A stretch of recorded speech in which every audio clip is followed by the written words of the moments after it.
Hello grade 11s, I'm going to be starting with partnership now. I'm going to be looking at the definitions of page 3 of your question booklet. Alright, now what I've done is I've just summarized it over here. Right, what you should know is that each partner has its own capital account. Alright, so we have a capital account for A, capital account for B. We have drawings for A, drawings for B. Remember now, drawings we always enter on the minus side because that's when the owner takes money for own use. Now, we only determine each partner's salary at the end of the year after we know how much profit is available for salaries. So when the owner takes money during the year, the two owners, then we enter it as drawings, not as a salary. All right. Now, your capital can only change when you either increase your capital or you decrease it.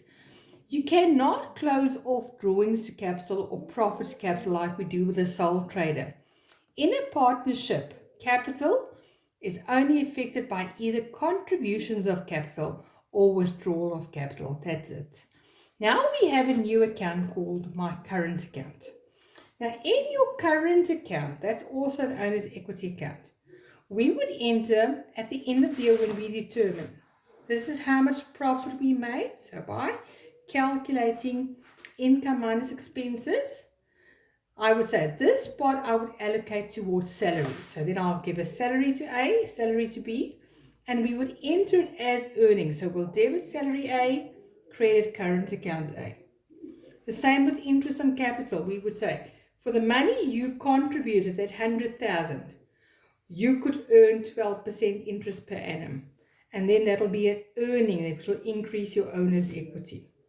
And then lastly, you would close off all of these drawings, all of these money you took over here, add it up. And let's say that was 10,000 Rand. You would close it off to your current account. So in your current account, you can look at your net worth of your partners. All right. So now, then lastly, you would say, I would give part of it for salaries, part of it for interest and capital, and whatever is left is your profit. Now, your profit, you can say, let's divide the profit equally between my two partners. Or you can say partner A gave 100,000, partner B gave 50,000. Therefore, partner A's profit would be double of the profit of partner B. So we'll share it in the ratio 2:1. All right. Or we'll share it 80% towards A, 20% towards B. I'll have to tell you what the ratio is that we share it. So that will also be your profit then. That we would call the appropriation of profit there.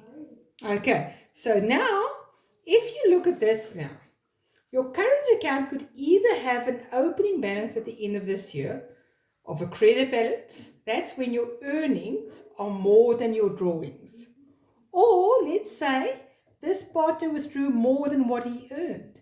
Then you could have a negative balance to start off with, which is not good, but that is a possibility. All right, now this is a very basic explanation of it. What I'm going to do, I'm going to explain a very basic exercise to you, and that's exercise 1 on page 10 of your booklet. All right, exercise 1 on page 10. It says, the following balances were extracted from the ledger of Brad Mal Stores with partners B. Brad and M. Mal on the 28th of February, which is the end of your accounting period. So at the end of this year, Brad had a capital balance of 75,000. Mel had a capital balance of 25,000. At this stage, we're not completing these two accounts. All right, we'll do that later on. Then I give you the two current account balances, but not at the end of the year, but at the beginning of the year. All right, now you can see Brad has a credit balance, Mel has a debit balance. Why is that? Because Mel's drawings last year was more than his earnings. So that's why he has a negative balance. So that's where we will start, by filling in those balances. So I filled in my heading, general ledger of Brad Mal Stores, balance sheet section. Debit side, credit side indicated, always. Now Brad, on the 1st of March, 20.2, had an opening balance on the credit side, BD, of 4,500. Where Mal had a debit balance, 1st of March, 20.2, balance, brought down 4,500. So that's my first step, fill in that balance. All right.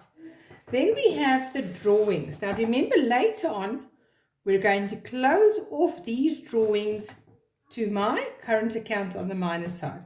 So what I do at this stage is, because it goes to the minus side, it's a closing transfer. This happens at the end of the year, 20.3. I go and write there, drawings, but it's not just drawings, it's drawings, Brad. And I make that my bracket figure, because just now I have an adjustment where this one could change. And then I do the same with Mel. This date changes to the end of the year, 20.3, and I say drawings, Mel, GJ, and I make that my bracket figure. Okay, so now we get to our adjustment.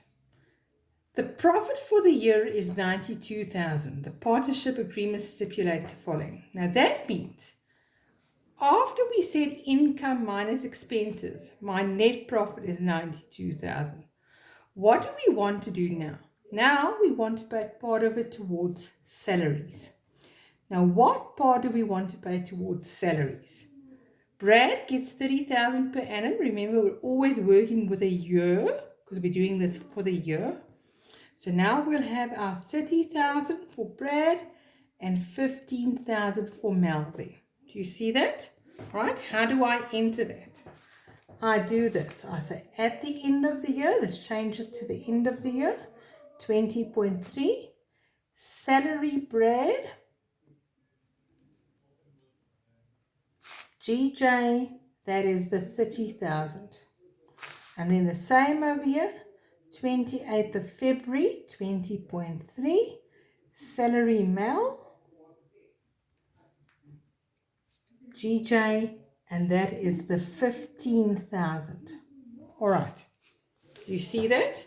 But that we also enter into our new account, that is our appropriation account. Now, this we find in our final account section. Now remember, what did I have in my final account section? I had my trading account where I had sales, cost of sales, and then I closed it off to profit and loss, right? And then I had profit and loss where I had all of my income accounts and all of my expense accounts. And the amount that I close off here is this amount that I give you, the 92,000 profit that was made. You see? So that I get from profit and loss, and I close it off to my appropriation account. So what I will have over here is that entry where I say at the end of the year, 20.3, I get this from profit and loss, GJ, 92,000.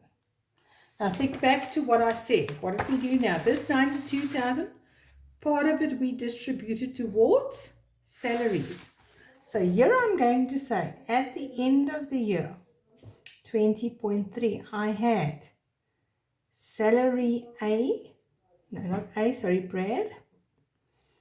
And Brad received 30,000. And then salary Mel.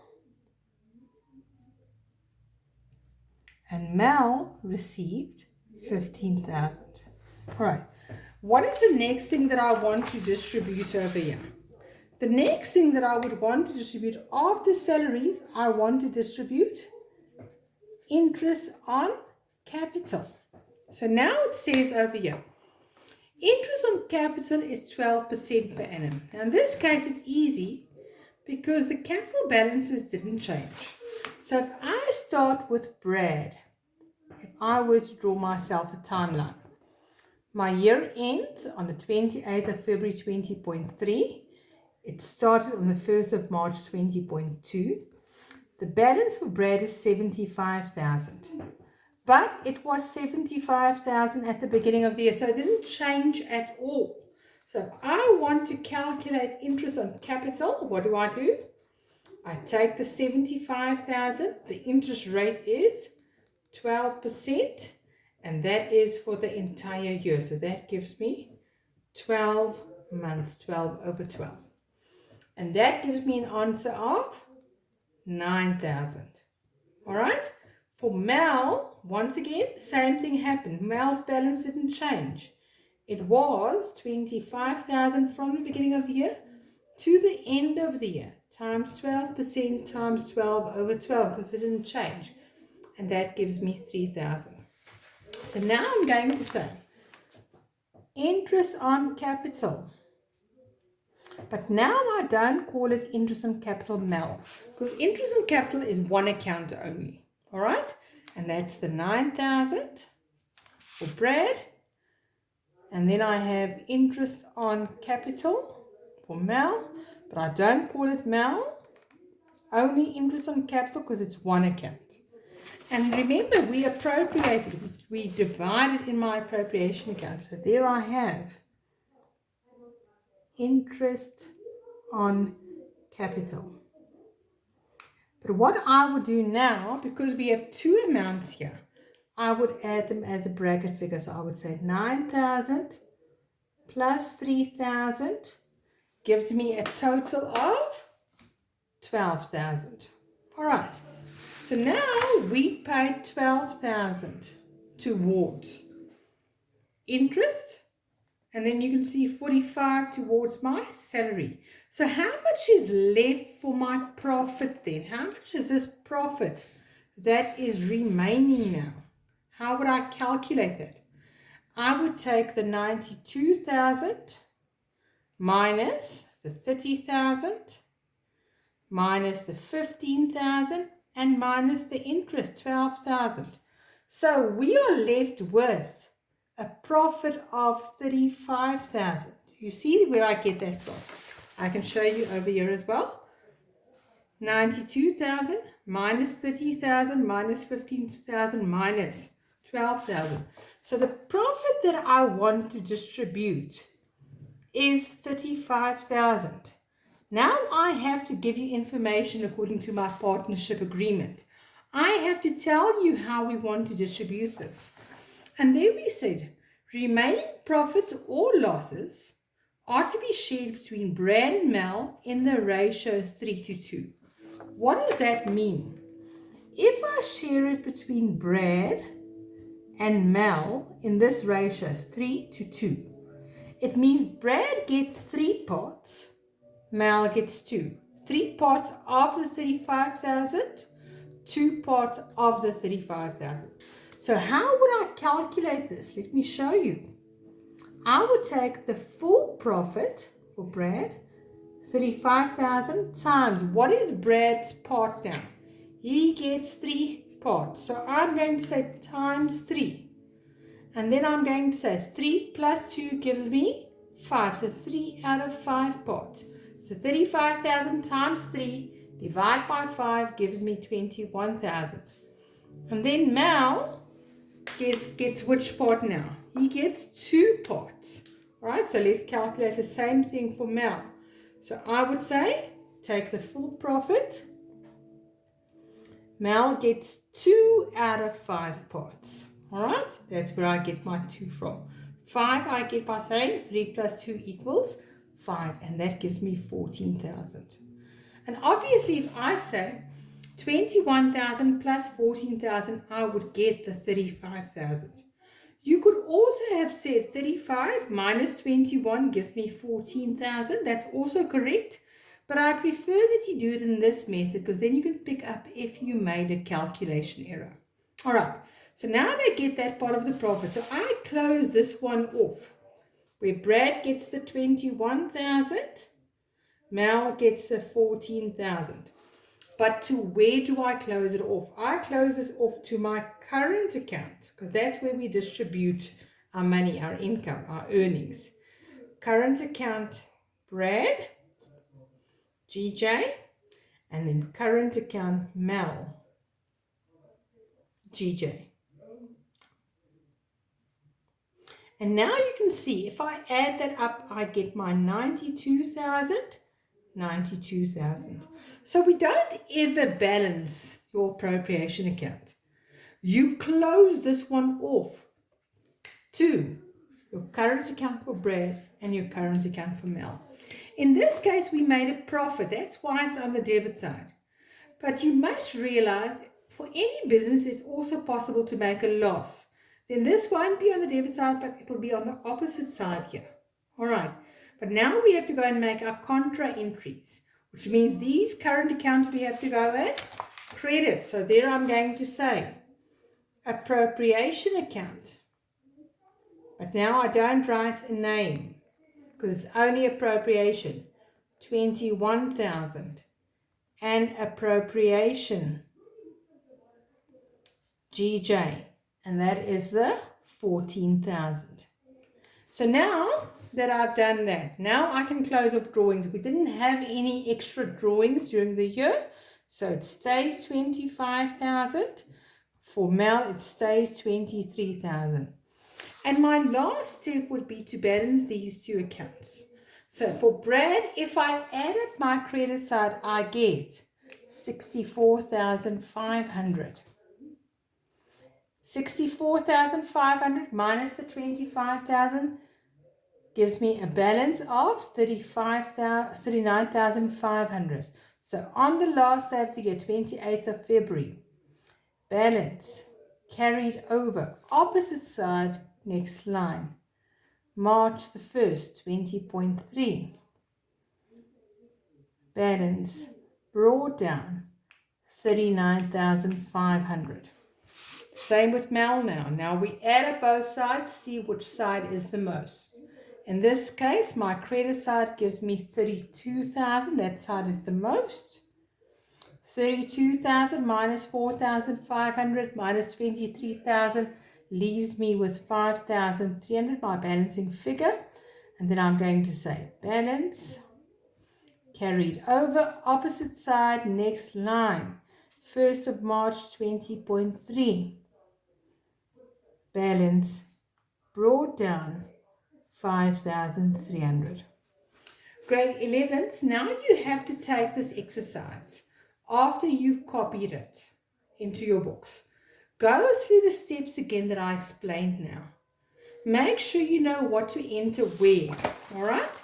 Make sure you write down these calculations. So go and try and redo it again. And then only you do exercise 2. Thank you.